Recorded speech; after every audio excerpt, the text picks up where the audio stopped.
gentlemen, welcome to Pirate Radio. I am your host who needs no introduction, and no, you won't find my name in the Epstein files at all.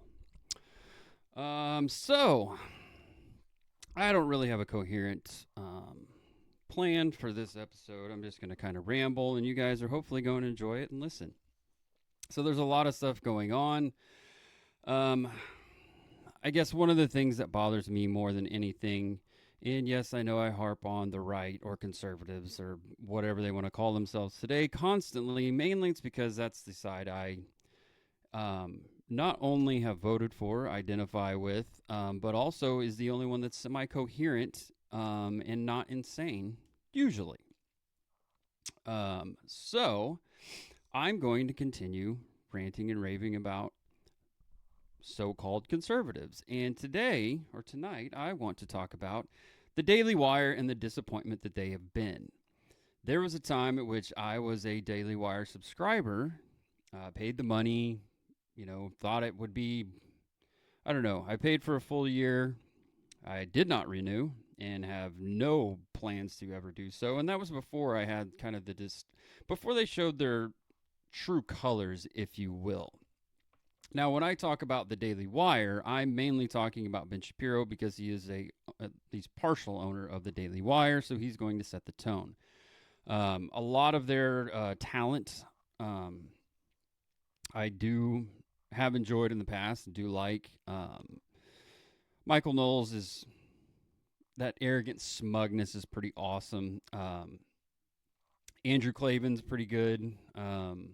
Old curmudgeon who's well read and well written, I guess. Good writer. And then, of course, Matt Walsh, who is, I don't know. It's like my, I guess doppelganger is not the right word, but he's my spirit animal. That sounded gay. Anyway. Anyway, my point about the Daily Wire and their hypocrisy is they will tell you they believe one. So let's just start here. So one of their main values in the Daily Wire is the Andrew Breitbart phrase of politics is downstream of culture, which I think a lot of us will agree with, or at least there's a lot of evidence to state that that is accurate, that is true, and that is holding up. That's fine. If you want to be political and culturally relevant and you want to do the culture and hopefully it leads to the politics, that is a very smart thing to do. It's made them a bunch of money. They become a household name, especially on the right-wing side. But they're liars. And they are not holding that up. All they are is, just like most of conservatives, with air quotes there, they're playing defense. And they're not playing very good defense, and they don't know how to play offense, even when they have power and when they have the initiative. And what I mean by that is their tone is set by whatever the left is doing, whether that is culture, politics, whatever. You have seen completely since the questioning of the United States' relationship and funding of Israel, the state of Israel, not the people of Israel, the government of Israel. Now that question has come to the forefront and people are asking the question of, well, hey, can we reassess this alliance here, the situation, this, what are we getting out of this? And no one can answer that question. They just call you a bigot and a anti-Semite and a Hamas apologist somehow. Which is exactly what the left would do to you. And I know that I've talked about this before, but we're going to get a little more in depth. And it is amazing to see the mask come off in regards to the Ben Shapiros of the world. And his Daily Wire is now completely compromised, as far as I'm concerned. To see the tactics. So what has brought this up for me in the forefront is, you will see constantly, and Ben Shapiro has made his bones and made his money and made his platform from the, go to the school, the college, and then embarrass the lefty and what have you. And that was really cool and clickbaity, and everybody gets it, and so many people enjoyed it. But now it's just become regurgitating that, but talking about all of the things. Like, what brought this up for me recently is apparently the Grammys happened. Um, if I were, well, not even if I were, the way that I view the Grammys is I don't give a fuck. They're irrelevant. No one in that room, if there was a gas leak and everyone just, departed peacefully, I wouldn't give a shit. Would it change anything for me if whomever was there, Ozempic'd out, GLP-1'd out, and just having this like complete like lefty retard off, if they passed away, how would that change my life? Why would I care? If Bradley Eyelash never made another song, I wouldn't know because I don't listen to the horse shit. I don't care about these people. As someone growing up and was way into music, deep into music, I could tell you all these different stories about the band members, about the making of the album, the making of the song, and when they made the song, and how they. I had this crazy. I just wanted to know all the behind the scenes of this stuff. I wanted to know the insides, the outs of it. I wanted to know everything I could possibly know and get into it. The thing I never knew about the bands I was into is I never knew their politics. Generally, the only kind of political statement that would be made was like back in the day with Rage Against the Machine. Okay, Rage Against the Machine's basically against the machine. They're against everything.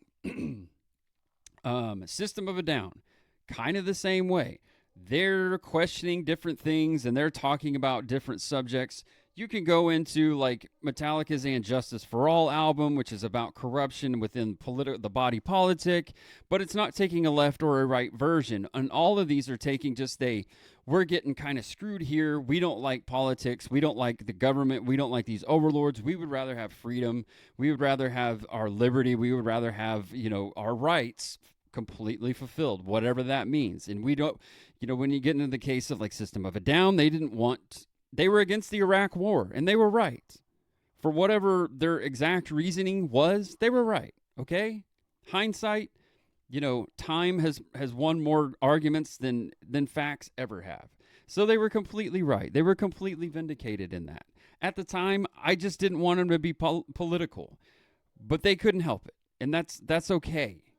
But the point to all of this is when you're the Daily Wire and all you do is constantly cover the garbage that is spewed out from Hollywood or the record industry, whatever's left of that, and all of these horrible people, then what exactly is it that you're doing here? Aren't you just platforming all the stuff you supposedly hate, but you won't platform someone who's asking like a valid question? Yeah, you can play the clips of Bradley Eyelash all day long talking about stolen land and this, that, or the other. And yeah, it's retarded. It's stupid. It's such a stupid and just garbage argument. But when someone talks about like, well, how about the state of Israel? Isn't that stolen land? Now you're just a rabid anti-Semite. Now you just hate everyone and you hate Jews. And it's like, well, wait a minute. Hold on. Like, might not be that Israel technically is on stolen land or whatever, and that might not be factually accurate, but shouldn't that be really easy to disprove? Shouldn't it be really easy to be like, that's nonsensical? This is British Mandate Palestine. They were given this. So they've got the documentation to prove it. Everybody was on board except the Palestinians for obvious reasons. You can go through any number of things, but instead, they just take the leftist tactic of, you're racist, you're Nazi, you're a bigot, you're this, that, or the other. And then the funniest part of it is like one of the ways that they try to defend, like, well, Israel is so much better than all of its neighbors, not because they're just not terrorists and they're not crazed Islamic fundamentalists. They want to tell you how great they are with the gays and the T's and all of those things that are supposedly we're not for if we're the Daily Wire. It's all like biblically, the gays didn't exist, and obviously for the trans issue, that's completely insane. And Matt Walsh did a great documentary where he exposed so much of the behind the scenes of the transitioning and all of that, and the medical profit and the detransitioners and all of this stuff. But now, when it comes to defending, the thing, now that's a good thing. This is the craziest thing I've ever seen. This is the disappointment of the Daily Wire. Like, you're not steadfast in your beliefs. You're steadfast in the power grab, is what it really looks like to me. And you just come in, like, I can guarantee you, no matter what, the Daily Wire and their hosts are going to have a segment next week about how horrible the halftime show of the Super Bowl was. Now, it very well may be a horrible halftime show, but I will tell you this. I won't fucking know, because I'm not going to watch that cross-dressing, like, nefarious character. You know? I don't give a shit. I don't know what Bad Bunny is, who that is. Apparently it's a cross-dressing Latino.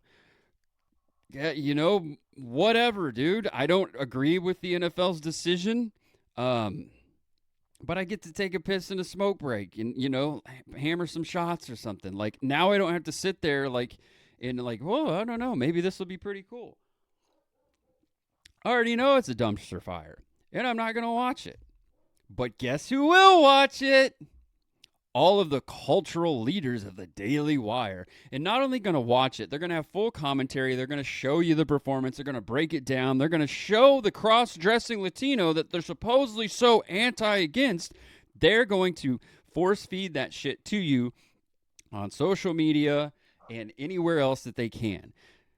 How is that helping the culture? Aren't you just platforming it and reinforcing it? I mean, it's just crazy to me about, you want to talk about what's so bad. You're not really showing me what's so good, because a lot of the stuff that you guys have talked about is like, you know, there will be some sort of right-wing convention or speaking conference or what have you, like TPUSA or I forget the other one. Doesn't really matter. One of the Nazi rallies. That's just funny. Anyway, it doesn't really matter, because what'll happen is, or what has happened in the past is, they've had like former porn stars or, you know, nude models or whatever that have shown up that are claiming that they're conservatives and that they want to speak, or they were scheduled to speak, and then they're like, oh, I can't believe this. I can't believe that they would have this person here. How can you believe it? And it's like, well, wait a minute. Is there not like some sort of redemption arc for these people? Like, can you not come back once you've crossed the Rubicon, if you will, into leftism? Like, can you not come back at all from that? Now, it is very possible that those people are just some sort of, like, you know, charlatan trying to use the platform to do whatever, to prop themselves up, to give themselves some sort of like voice, or become some sort of like grifter or what have you. And it's like, well, yeah, but you also have like Officer Tatum, who's like dumber than a fucking potato. And the only reason you guys have him around is because he's black and he says stuff you agree with. So, like, that guy should never have been heard of ever, unless you were pulled over by him as when he was a cop, and then that's the only time you should have an interaction with that fool. But no, here we're going to talk about that guy. It's just amazing to me that, like, they'll just sit there. You know, the other part is, like, I sit there and I look at, like, let's take Ben Shapiro. We'll just focus on Ben Shapiro. The funniest thing to me about Ben Shapiro, and I used to be an avid listener of Ben Shapiro. One of the things I remember him saying one time was, he talked about how you should find a wife, or find a woman and get married and not have sex out of wedlock, not have many partners, and this, that, and the other, which all of those things are true. But then he said someone had questioned being married and being faithful to one person. And he had the rebuttal that when you're married, you're going to have so many great things. It's not going to be all roses, obviously, because it's a relationship with another human being. But he said, you're going to have the best sex of your life. I just remember him saying that. It's like, dude, you've only had sex with one person. Like, you literally can't speak about that. You don't have anything to compare it to. That's like saying that'd be like me saying, when I'm 75, I'll be so much wiser than I am now. It's like, well, theoretically, but you don't really know that, because you're not 75, or like at 75 I'm going to feel like I'm 40 again or whatever. Like, you just have no, you literally can't talk about it. You know, it's so asinine. So, you know, you're leading this supposed culture war where there's no redemption arc, and none of you have fucking done anything like on the what would you say? They've never colored outside the cultural lines. You know, has Ben Shapiro ever gone anywhere and got just like blackout drunk? I'm not saying that you should go get blackout drunk, but just like the idea of Ben Shapiro even like having a glass of whiskey to me is so foreign. Like, I know that when they have their I forget what they're called, but basically all sit in one room and they hang out and they'll smoke some good cigars and drink some whiskey. But it's like, yeah, this seems performative. A lot of this, and whatever. Maybe it's not. I know Michael Knowles has his own cigar line. Good for him. And I've seen those guys, just talk and do whatever, and they look like they're having a great time. But it's like, you guys are speaking about cultural issues, but you're not talking about like day-to-day issues. Just like, well, just love Christ and following that, and you'll be fine. It's like, well, what about someone who's struggling with that or questioning that? I don't know. Oh, wait, I guess Ben Shapiro won't tell you to follow Christ. Well, my bad. Sorry, dog. I swear I'm not an anti-Semite. Swear. Not at all. Didn't mean it that way. Just came out that way. The other problem I have with it is the absolute morons that they give, I don't know, hope to and having a voice. Yes, I understand saying this as a guy who has like literally dozens of views and listens on his podcast. Like, but I'll just highlight an example here of a complete and utter fool. We're producing. For those of you who are new to the show, I am not a very good producer, but I have to play one. So let's do this here. Can he figure it out? We're going to share the screen. We have shared the screen. And there it is. Okay, let's go full screen with that one. Okay, so for those of you who are not watching or not looking or just listening, so this is a quote tweet of a tweet from someone named Vivid, who may or may not be a bot. I'm not really sure, or I would have done that tweet as well. But anyway, it's a quote tweet of someone calling out Dave Smith for not saying anything about the 36,500 Iranians who have been killed, which is a lie, by the way. And this is the retard ever known as the Misfit Patriot who retweeted this, or quote tweeted this, and said, in just a few weeks, Iran has killed half the people Israel killed. Tip the hat. In almost 2.5 years, Israel responding to a war targeting their enemy who I'm going to assume he meant who hid behind civilians. But he wrote who behind civilians. Been there, dog. Iran intentionally killed their own civilians because innocent people were their target. Dave Tucker Chink. I still don't know how to say Chink Uger's name. I guess it's Chink. This seems wrong. And the rest of the retards pushing the quote-unquote genocide narrative haven't said shit. They're fake as fuck. No Jews, no news. All right, so first and foremost, that guy is completely retarded. Allegedly, there's an active investigation on him right now about like some underagers. But places like the Daily Wire have spawned retards like that. So this is going to lead into two different things. Not only has it led to retards making crazy claims like that, but it's led to retards. And it's led to the Daily Wire is fully advocating a regime change in Iran. Hey, do you guys remember back in June when they just told you the Mark Levins, the Ben Shapiros of the world, and all the other chicken hawks there that wanted to tell you, the chicken hawks out there wanted to tell you that, oh no, Iran's just about their nuclear program. That was a lie, wasn't it? I told you all at the time it was a fucking lie. So now we're going to talk about regime change. So you have the, politics is downstream of culture, talking about get us involved in another regime change war in the Middle East. Can anyone else tell me how those typically go? Great. Now that we all realize how those typically go, now you have the conservative voice of America and the Daily Wire actively pushing regime change in Iran. Not only are they pushing it, they're lying through their teeth about it. Now, what Misfit Patriot just tipped his hand about was the Israeli government and the Palestinian government have come out and said that 70,000 civilians have been killed in the war in Gaza. They agree that it's 70,000, give or take, but 70,000 dead civilians, non-combatants, women, children, dead.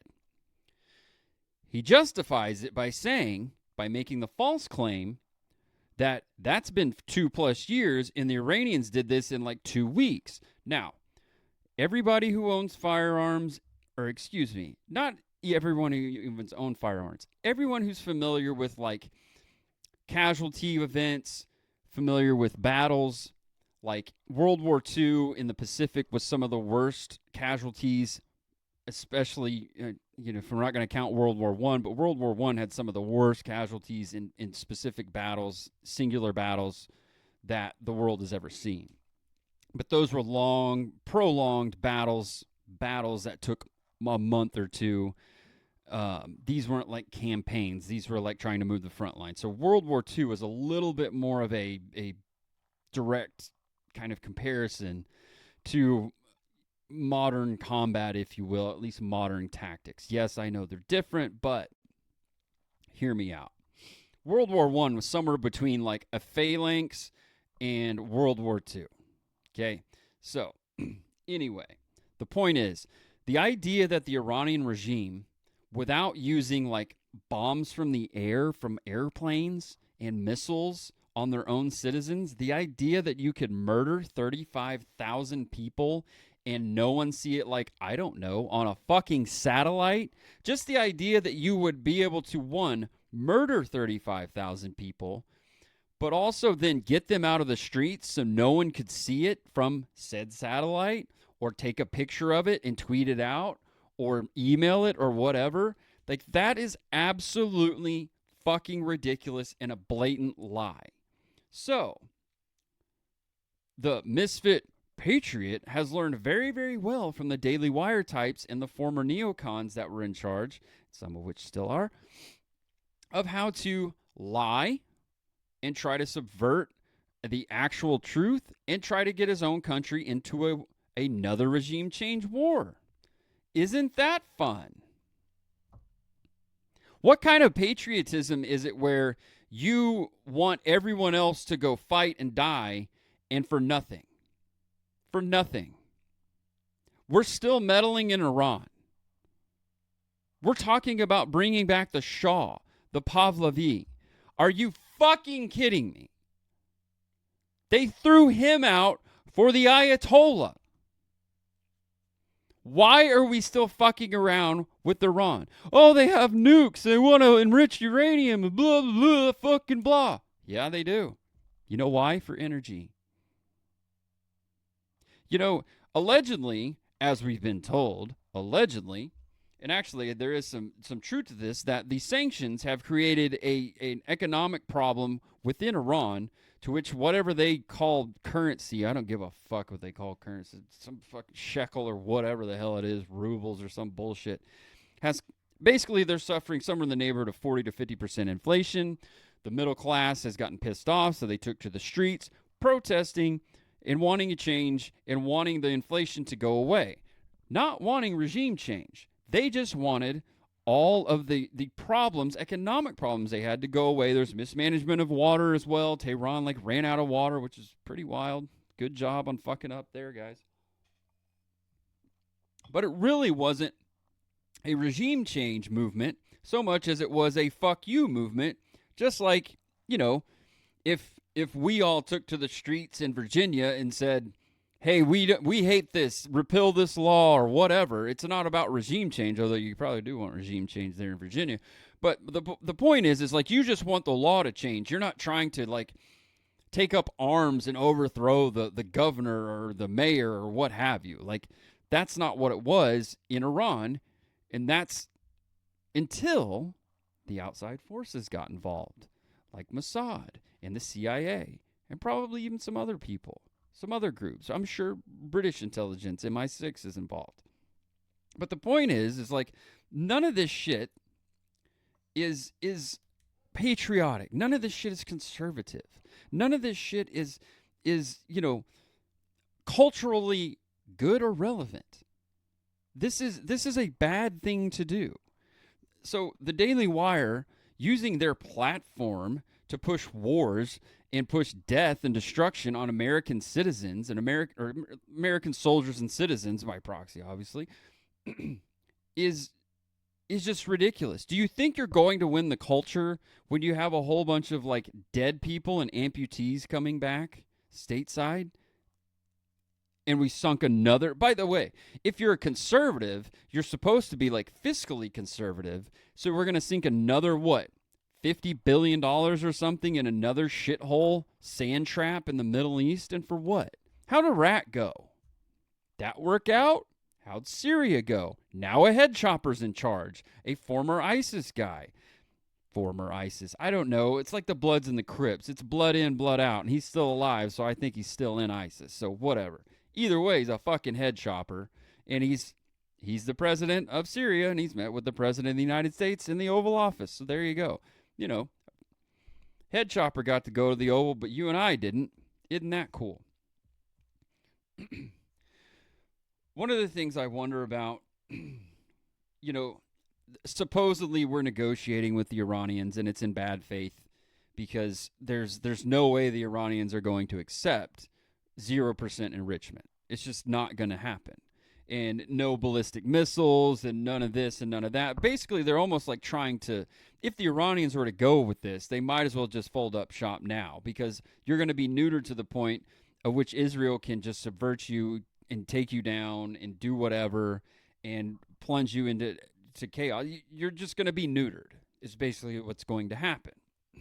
So it's in bad faith. And I know everyone goes, well, they can't enrich uranium because they're going to make a bomb. They haven't yet, and they didn't before.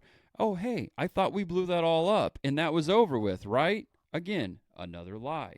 And here we are, amassing ships, naval fleets, God knows what else, all kinds of assets to support a God knows what, at least an air war in Iran.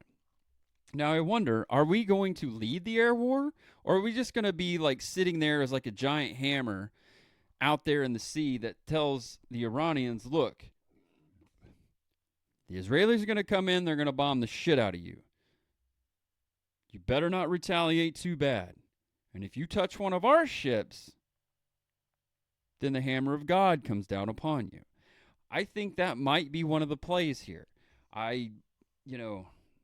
Running a support role for Israel as they wage war on Iran, not a fan. Not a fan. Not sure why we would partake in that of an offensive war, but, I don't know. Here we are. It's pretty wild, though, too. Another thing that kind of ties into this is the whole Epstein thing and the emails that have been coming out. Now, how does Epstein tie into Iran? Well, Epstein ties into Iran back from the Iran-Contra stuff. You can listen to Mike Benz. He'll talk about this in depth. I think even Daryl Cooper has a podcast about this where he talked about it. But basically, Jeffrey Epstein gets his start in the Iran-Contra stuff from the 80s. That's where he becomes the middleman, the fixer, the money mover, the shadow man between all of this. If you're not familiar, basically Iran-Contra was we were supporting both sides in the Iran-Iraq war. We weren't allowed to give money or aid to or weapons to the Iranians because we were mad at them because of the Ayatollah, what have you. And so they found a covert way to do that, and that became what was known as Iran-Contra. You can look into that further if you want to know more about it. That was during Reagan's presidency, but that's when Epstein got us started. Now, let's talk about Epstein just for a little bit here. So, Epstein is not, or I should say, yes, the Epstein stuff is about Mossad, but it's also about every other intelligence agency probably in the Western world. Mossad is not alone. They're not the only ones, okay? And it's not about like he was an intelligence asset who was feeding them blackmail information and this and that. That's not what was happening. What was happening here is he moves money around for Mossad, through Mossad, by Mossad, from the CIA, from international arms dealer guys, from weapons manufacturers, your Lockheeds, your what Raytheons, what have you, your General Dynamics. You got to take the weapons and you got to put them somewhere. And he was the guy that facilitated all of the mechanisms at which it could be taken from point A to point B, and none of it ties back to the Central Intelligence Agency, Mossad, MI6, whomever. That's what Epstein did. That's why you see so much about the Epstein stuff. Like, you were hard pressed to find like dead on evidence that he did anything with an underage girl. And if I remember correctly, there is one like direct, he had sex with like a 17-year-old and blah, blah, blah. But it was consensual, not making excuses, doesn't make it right, but that's what it was, okay? Some of the craziest parts about some of these emails, and there's still tons of them out there. The Bill Gates one is just funny, and I think he was fucking with him. But it's like, so let's take, if you're not familiar, it wasn't actually an email that was sent from Epstein. It was a draft in his draft folder, which that's the other thing is apparently for a guy who allegedly was so smart, he wasn't very fucking smart. I'll admit, there's been times that I had a draft email because I couldn't remember that you had to, instead of clicking the X on a Gmail, you had to click the little trash can. I've done it, not going to lie. But the Bill Gates thing was a draft where he said, hey, Bill, do you remember that time you wanted me to get you antibiotics so you could put them in Melinda's drink because when you got that, STD from that Russian hooker? Okay, I don't believe that story. Now, there's parts of it I believe, sort of, like Bill getting down and dirty and raw dogging a fucking Russian hooker. Wow, dude, like, I don't know. Did you go down on her too? My God, man, like shit just got wild. Like you got to rub her up, my man. Just anyway, so there's that part. Like I can believe that part that he was that stupid to go full raw dog. But like bareback, if you will. Do we believe that a guy who's, been the richest man in the world a few times probably could find some antibiotics on his own? I don't think he needs, an international like fixer to do that for him. I think he could probably set that up, I would think, but I don't know. Or maybe he's got people that could do that. But that's really not even the craziest thing. One of the craziest things is there is some evidence tying in Epstein to pandemic planning. So that's fun. Or a planned pandemic. Some sort of, there's people looking into this, and I am not one of those people, but like a planned pandemic, Epstein was dead, or at least gone, before the pandemic hit. So that's weird. And then the son of a bitch is responsible for Somali refugees in Columbus, Ohio. So that's wild. But I guess it can kind of make sense if you just put the rough pieces together of like, well, why would he have anything to do with Somalia? Well, it's easy to move things through places that don't have centralized governments, and you can pay people off, like guns, people, money, what have you. You can move that through Somalia pretty easy because it's been war-torn for, I don't know, my entire life. Definitely was in the 90s. Definitely has been since about 2001. It's basically 3 separate countries who all fucking hate each other, so that's cool. So, if you have instability within a country, Sudan was widely known, like Khartoum was widely known for years to be a terrorist hangout. They could go there. The government was cool. So long as they didn't terrorize the locals or their government, terrorists could hang out, known terrorists. That's where, we got the lead on Carlos the Jackal and were able to track him down because he was hanging out in Khartoum, Sudan. How much shit went through Khartoum or through Sudan that Epstein was tied to and his associates? It had to be crazy amounts. Like, they wouldn't just kick out Americans. They didn't really give a shit. Like, oh, you're just here to, like, do some shady shit, whatever. Again, leave us alone, pay us our cut. It's like mob shit. It's fine. They didn't care. They're in on it too. Good for the goose, good for the gander kind of shit. But anyway, I don't know. Let's get back to some stateside politics. Virginia's fallen. We should blame the Daily Wire for Virginia as well. Like, you can maybe make the case that they helped assist Glenn Youngkin get into office 4 years ago. Republican governor who won, and pretty surprisingly won. But they did the whole, Loudoun County, the school stuff, and they really played that up. And then this year they backed a candidate called Winsome Sears and then just played the race game. Like, oh, it's a black female. Don't you guys want a black female who can barely speak and hadn't done jack shit? It sucks. And so they just played the woke game. They played identity politics, and they backed it. And how'd that work out? She got fucking crushed. And now Virginia passed it, sweeping assault weapons ban. I think even a pistol ban. It's just crazy the amount of, they've been there 10 minutes. They banned the guns. It's just wild. And I guess most of the citizens are cool with it. I know one who's not. He finds it quite problematic, what they've done.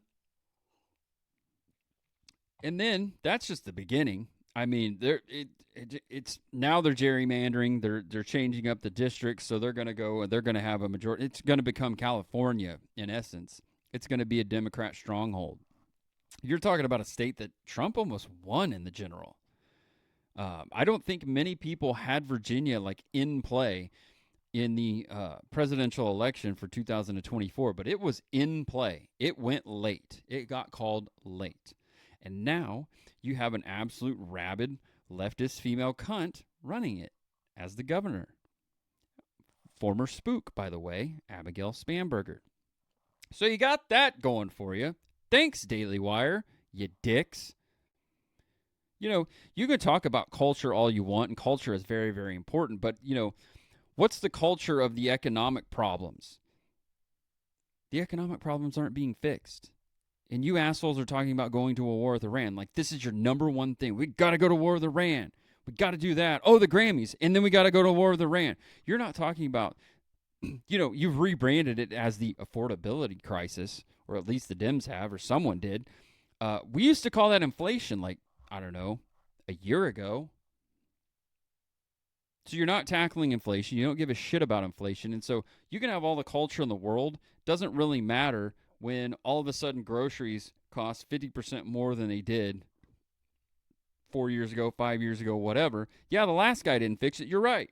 You're absolutely right, Kash Patel. The last regime didn't do anything either. Yeah, well, you're not doing anything either. So, Kash Patel, Dan Bongino, old Dove Bongino, he talked tough. He's back, man. He's back. And everybody's black-pilled because Dan Bongino is so tough. Dan, you're a fucking retard. You're a retard. You're a liar. You're a shill. You're on the grift, bro. You were in the FBI, and you straight up lied to everyone. You said, we've seen it. There's nothing to see. There's no more documents. It doesn't exist. And then they let out 1 million documents. You're all full of shit. And you wonder why you got clubbed over the head in Virginia? Do you think this is going to work out long term? Well, you can make the excuses in 2026 when you lose the midterms in a fucking bloodbath. And be like, well, that always goes that way. Sure. Get a real hard pull on that bottle of Coke. But don't worry, guys. Ben Shapiro has your back. Unless it's about this country, then he could give a shit about you. Just look at the priorities. Just look at them. Iran, Israel, the Grammys, the Super Bowl halftime show. Do you think he gives a shit about you? Do you think any of those guys give a shit about you? There's a chance that Matt Walsh actually gives a shit about you. But the rest of those guys, let's just focus on Ben. He doesn't give a fuck about you. It's just like Sean Hannity doesn't give a fuck about you. None of them. Mark Levin, he doesn't give a shit about you. Their priorities are completely different. I shouldn't say that about Sean Hannity, really. I think he's more of a genuine person. He's just doing the shtick. But, like, you think Bill O'Reilly gives a shit about you? Or whomever? Laura Ingraham? Or anyone at Fox News? They don't give a shit about you. They just want you to watch. They need your ratings. It's called grifting. I don't need your ratings. I'm grateful for the ratings I do have. All 21 people who have joined in tonight. All the dozens of you. Greatest people on planet Earth. I do this because I find it fun. It's also kind of a release, if you will. It's nice to get in here and just yell about random shit into a fisheye lens here. But this show costs me money. Maybe one day it'll make money. That'd be cool. But that's not why I do it. I do want to talk about some gun industry stuff. I hit about gun industry stuff.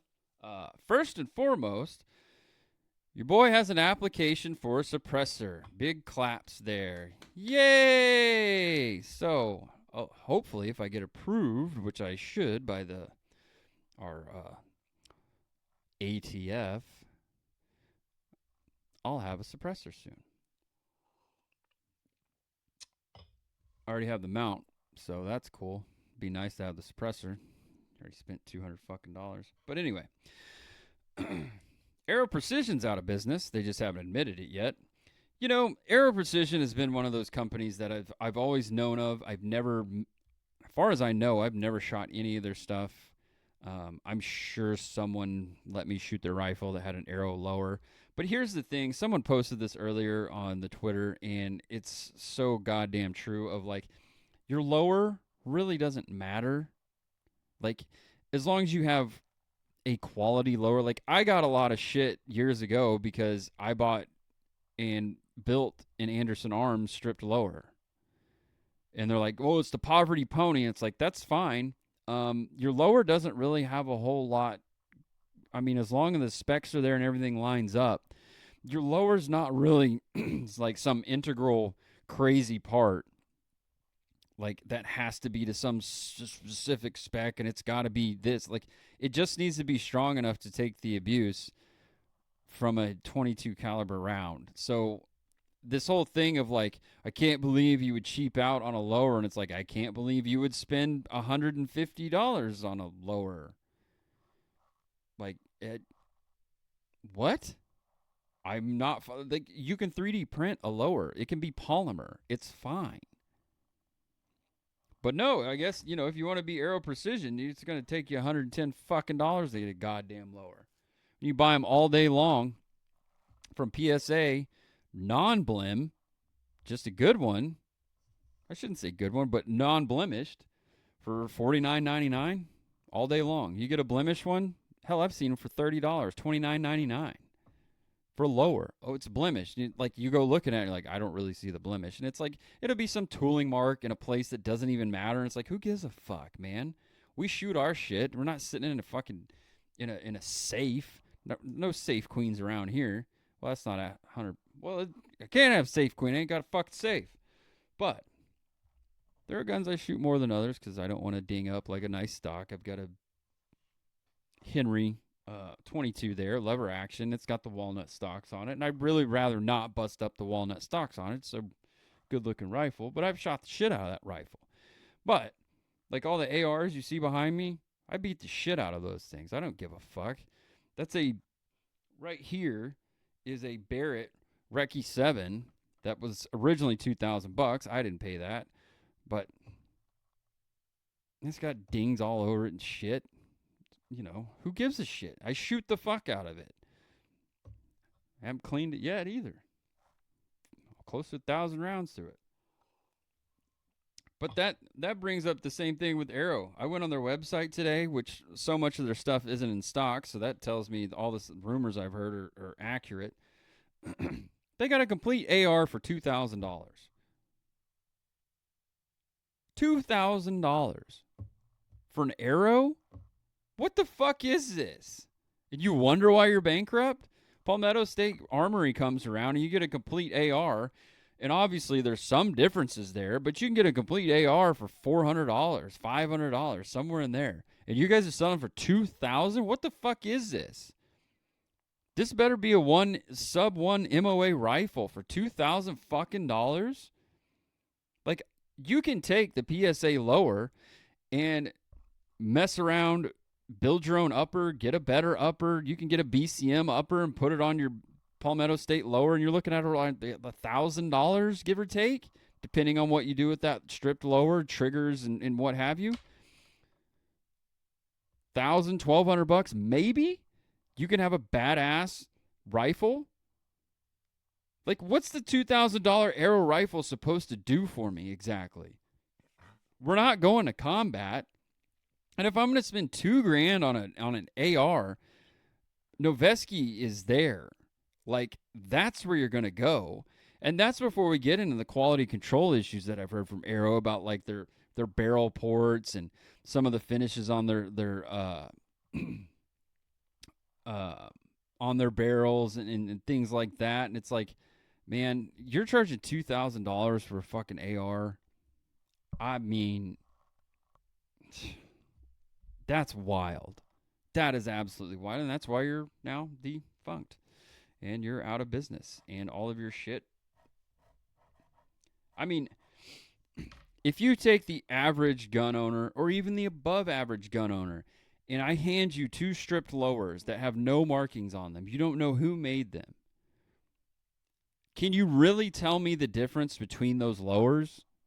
Is it going to be obvious? Or is the proof in the pudding when you shoot it? Because again, the lower doesn't really absorb any abuse. As long as the specs are there, you're good to go. Like, hey, Arrow, have you never heard of Colt?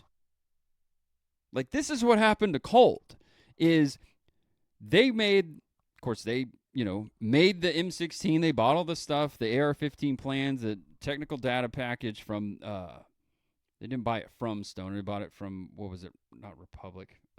Doesn't matter. They bought it from the company that Stoner worked for. They bought the technical data package. They got the military contract. They did all that. And so they made ARs and M16s for 20, 30 years. And then when you get into the 90s and especially the early 2000s, they're still making like boutique, high-end, high badass ARs and what have you. And I'm sure they're great. I'm sure they're wonderful. But you could get a Bushmaster for like $1,000 instead of $2,000, and there's nothing wrong with the Bushmaster. Hell, I think the Bushmaster actually was like $899, somewhere in there, and they had a more expensive version and what have you. But it was like, and then Rock River came around, I remember, and they were down around the like $799 and all of that. And Colt was still making $2,000, $1,800 rifles, and they're like, why is this going backwards? And it's like, I don't know, man. Let's see. You got a rifle that is on the market that I can get elsewhere for half the price, at least. And then you're making revolvers, which are not in vogue, by the way, in the year 2000, that are $2,000 or $1,500, and they're 6-shot heavy fucking boat anchors. When Glock's around, among other companies, and your semi-autos sucked, and it's like, hey, Arrow, you didn't understand this? It had happened before. And you walked right into it. So, fuck Arrow Precision. I never understood why maybe, perhaps the quality and all of that was much, much better at some point. It was just above and beyond, or I don't know. Or maybe it's just another thing of like, companies can't change with the times. You can't pivot. And that kind of reminds me, too, of like the Daily Wire. Like, as, narratives change, you got to be able to pivot. You got to be able to move. You got to be able to kind of adapt. You know, when people start questioning a relationship with the Israeli government, maybe you should have the conversation and just calling them all anti-Semites and, you know, being paid by Qatar and what have you. It's like, well, you're being paid by Israel, so like, what? I don't even know what.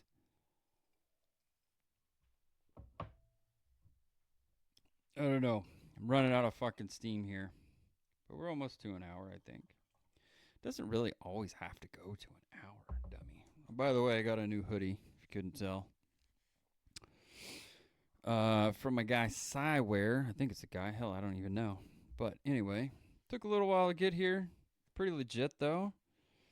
It's like the native Rhodey camo, Rhodesian brushstroke with like a native charm to it. The inside of the hood has the pattern as well, which I think is a nice touch. I know you're all jealous. Oh, there we go. A little bit of granddad's cough syrup, if you will. Cheers.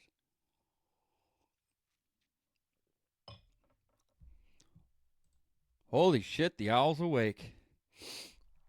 Yeah, man. VA's gone, man. I'll be outside. Yeah, no, Virginia's fucking gone.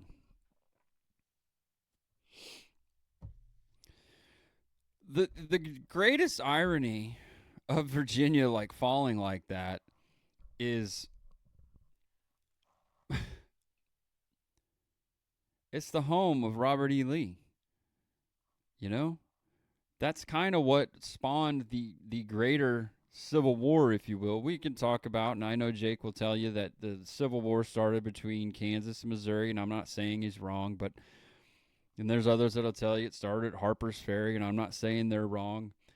But once Virginia fell and Robert E. Lee said, I would rather back my state than back this northern aggression, that was the cataclysm that sent everything over the edge. And that created the actual larger engagements. So to see, excuse me, Virginia go the opposite way into like, although, I don't know. I'm not well read enough on all of the ins and outs, but let's just say them going full Democrat is not the first time they've done that and running roughshod over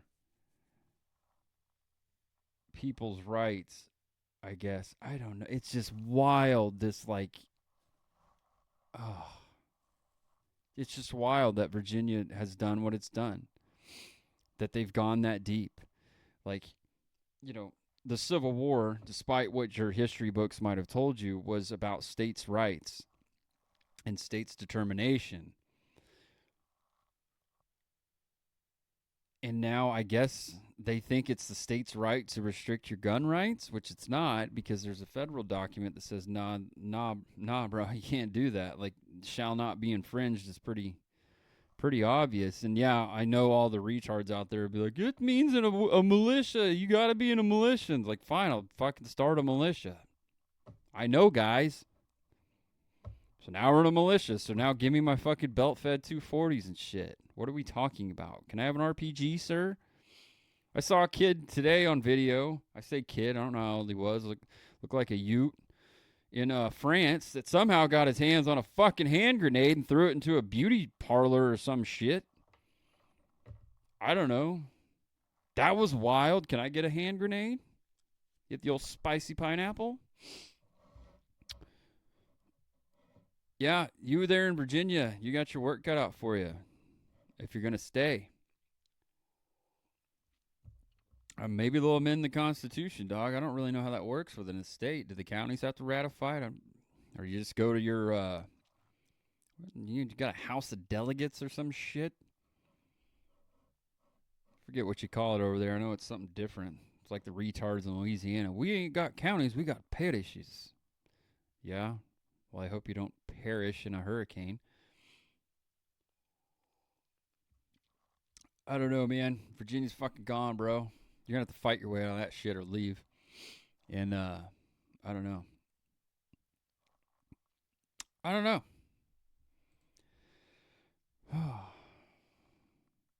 You're starting to see, hopefully. I've talked about this for a while. It's pretty base selling drugs, though. Not gonna lie. I've talked about this before. It's been a while. I don't know if I've talked about it on the podcast, but I know I talked about it in spaces and to some of you in public, in person. We really need the sane states, the Oklahomas, the Texases, the Missouris, I think even Kansas, Floridas, what have you, to start forming economic alliances with each other and getting off the federal government teat, as far as tax dollars and spending. We need to divest from the federal government. That's what we really need to do. Whether that's from everything from education to healthcare to any number of things, we need to divest from the federal government. And I say divest, and I mean that specifically to divest. I don't mean that we need to secede from the union or form our own little states, what have you. It's just, you might like the way things are going now at a federal level, but you're not going to like the way things are going to go at a federal level the next time. If you didn't learn anything through Biden, that's one of the things you should have learned. And we need to start locally and get our states to become independent again and have states' rights and have sovereignty of your state and have economic flexibility. If like Oklahoma needs oil, we can get it from Texas, or if Texas needs natural gas, they can get it from Oklahoma. Food industry, whatever it is, there needs to be some sort of like workaround of the federal government, and there needs to be a mutually beneficial relationship. And it's not that you like tell a state like Louisiana, no, we're not going to work with you because you're this, that, or the other. It's just you need to have better relationships within these sane states. That's just kind of what needs to happen. And we need to be off the federal money. That's what has to happen. A Virginia-style takeover is very unlikely in like my state of Oklahoma. It's probably unlikely in Texas, but I wouldn't say it's like 90% unlikely in Texas. I would say you're close to 60% unlikely in the state of Texas. I'm not sure of the deportation numbers, whether that's directly or indirectly through self-deportation from Texas, but you need to get those numbers up, whatever they are. And there's a lot of liberalism happening in the state of Texas. We need to fortify our states from the nutters. I don't know exactly how we go about that, but sometimes you just got to speak something and see what happens. Maybe I speak it into existence. If nothing else, maybe I implant the idea into your head.